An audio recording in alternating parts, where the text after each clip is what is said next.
राम राम दोस्तों, मैं आपकी प्यारी चुगल किशोरी। कैसे हैं आप लोग? भाई हम तो बिल्कुल ठीक हैं, लेकिन बाकी साथ साथ अब बापूजी की जान पर भी बात आ गई है।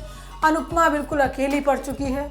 अब बीमार होने तक तो ठीक था, लेकिन आगे जो होने वाला है ना, वो आपको हिला कर रख देगा, क्योंकि अनुज और अनुपमा का तलाक होने वाला है। जबकि ये रिश्ता में अरमान के अरमानों पर पानी फिरने वाला है, क्योंकि रोहित को रूही पसंद आ गई है, लेकिन बेचारे को ये नहीं पता कि ये उसकी भाभी बन सकती है। अब बेचारा अरमान ही अपने अरमानों की बलि दे देगा। वहीं गुम है किसी के प्यार में सभी ने पहली बार पूरे भोसले परिवार की बोलती बंद कर दी है। अब ये तो थी मोटा मोटी जानकारी, लेकिन पूरी जानकारी के लिए रोज की तरह आपको हमारा शो देखना होगा। तो चलिए सीरियल के मोहल्ले में चलते हैं और चुगलियों का सिलसिला अनुपमा के घर से शुरू करते हैं। अनुपमा की जिंदगी में फिर से भूचाल आने वाला है, क्योंकि अनुपमा पर दूसरी बार तलाक का ठप्पा लगेगा। अरे बेचारी अनुज से तलाक लेकर विदेश बसने वाली है और वेटर बनने वाली है। बताओ, इस उम्र में लोगों की जिंदगी खत्म होने की कगार पर होती है, लेकिन हर पड़ाव पर अनुपमा नए सिरे से अपनी जिंदगी शुरू करती है। अब हमें तो लग रहा है कि मालती देवी ने अपना कहा पूरा कर दिया है, तभी तो अनुपमा सड़कों पर भटकने को मजबूर हो गई है। लेकिन आज के एपिसोड में बेचारी दुगनी मुसीबत का सामना करने वाली है। एक तरफ बा और बापूजी हैं, तो दूसरी तरफ है छोटी। होता यह है कि अनुपमा बहुत ज़्यादा परेशान है। अब बाकी हालत तो सुधरने का नाम नहीं ले रही और अनुपमा अपना गम किसी के साथ बांट भी नहीं पा रही है। लेकिन अनुज अनुपमा का दुख कम करने के लिए पहुंच जाता है। वो कहता है कि मुझे पता है कि मेरी अनु बहुत परेशान है और अपना दुख किसी को दिखाएगी नहीं, इसलिए मैं यहाँ खुद आ गया।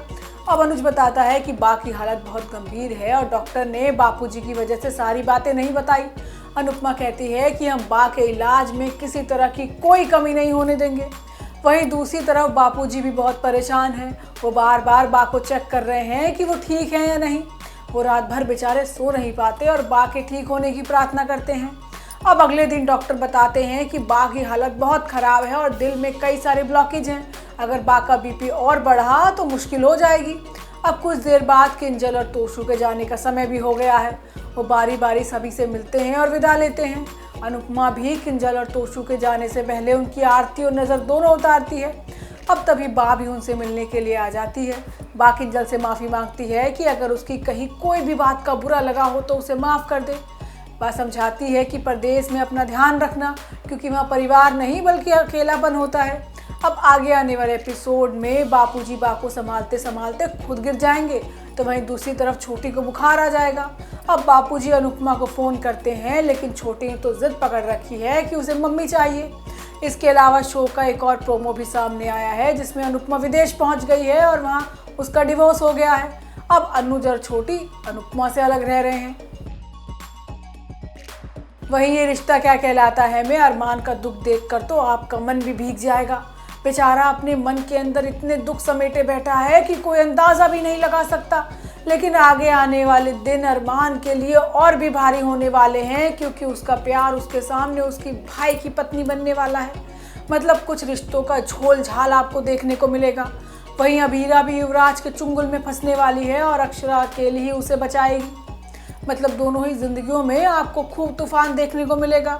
लेकिन आज के एपिसोड में होता यह है कि दादीसा के तानों से अरमान का दिल छलनी हो गया है।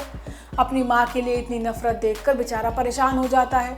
अब विद्या अरमान को समझाने के लिए आती है, लेकिन अरमान अपनी माँ से बहुत प्यार करता है। वो कहता है कि दादीसा भले ही मुझसे बहुत प्यार करती हैं, लेकिन मेरी माँ से उतनी ही नफरत करती हैं। लेकिन विद्या उसे समझाती है कि देवकी ने कृष्ण को जन्म दिया और उसका लालन पालन तो यशोदा ने किया, तो प्यार में कोई कमी थी क्या? वो अरमान से सवाल करती है कि उसके प्यार में कमी रह गई हो तो भाई माफ़ कर देना। अब अरमान अपनी माँ के मुँह से ऐसी बातें सुनकर रो देता है, क्योंकि विद्या ने माँ बनकर जितना प्यार उसको दिया है ना, वो किसी ने नहीं दिया। अरमान कहता है कि वो भाग्यशाली है कि उसे आप जैसी माँ मिली है। वहीं दूसरी तरफ रूही परेशान है, क्योंकि उसे अरमान ने अभी तक एक फ़ोन नहीं किया है। वो घर में ही परेशान होकर घूम रही है और किसी को उसकी परेशानी का कारण तक नहीं पता।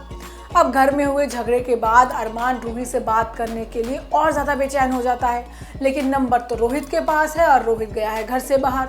अब रूही का नंबर लेने के लिए अरमान अभीरा को फ़ोन करता है, लेकिन हमारी अभीरा तो बिना सुने ही मदद से मना कर देती है। वहीं दूसरी तरफ रोहित दिवाली के गिफ्ट लेकर गोयनका हाउस पहुंचा है, जहां उसकी मुलाकात रूही से होती है और पहली ही मुलाकात में रोहित रूही को देखकर अपना दिल हार बैठता है। लेकिन रूही की निगाहें तो अरमान को ढूंढ रही हैं। अब आगे आने वाले एपिसोड में रूही और अरमान की मुलाकात होने वाली है और दोनों एक दूसरे से अपने दिल की बात भी कहेंगे। तो वहीं दूसरी तरफ युवराज अभीरा को किडनैप कर लेगा और उसके साथ ज़बरदस्ती शादी करने की कोशिश करेगा। अब अक्षरा अकेली ही अभीरा को बचाएगी। वहीं गुम्मे किसी के प्यार में सभी भोसले परिवार के होश उड़ाने वाली है, क्योंकि उसने अपनी सच्चाई भाई सबके सामने साबित कर दी है। और उसके बाद ईशान समृद्ध की जो कुटाई करता है क्या ही बताएं। लेकिन दुर्वा तो समृद्ध के प्यार में पागल हो गई है, उसे तो सभी ही गलत लग रही है। अब देखो, वहम की कोई दवा नहीं होती और दुर्वा तो है जहरीली, उसे सभी की किसी बात पर यकीन ही नहीं होता है। आज के एपिसोड में होता यह है कि सभी की मदद करने के लिए ईशान तो था ही, लेकिन अब शांतनु भी साथ दे रहा है और बाजीराव भी आ गया है। अब तीनों मिलकर समृद्ध की वाट लगा देते हैं। ईशान तो समृद्ध की कुटाई भी कर देता है और बाकी सभी लोग सिर्फ देखते रह जाते हैं। अब ईशान का सभी पर भरोसा और ज़्यादा बढ़ गया है और अब भोसले परिवार को ये रास नहीं आने वाला। वहीं जल्द ही रीवा की एंट्री भी शो में होने वाली है और ईशान की ज़िंदगी में फिर बड़ा तूफान आएगा। तो दोस्तों, ये तो थी आज के तीनों सीरियल की पूरी जानकारी। आपको हमारा ये शो कैसा लगा हमें लाइक कमेंट करके ज़रूर बताइएगा। और अगर आपने हमारे चैनल को सब्सक्राइब नहीं किया है ना, तो अभी जाकर वो लाल घंटी वाला बटन दबा दीजिए। आपसे कल फिर इसी समय पर मिलने आएंगे। राम राम।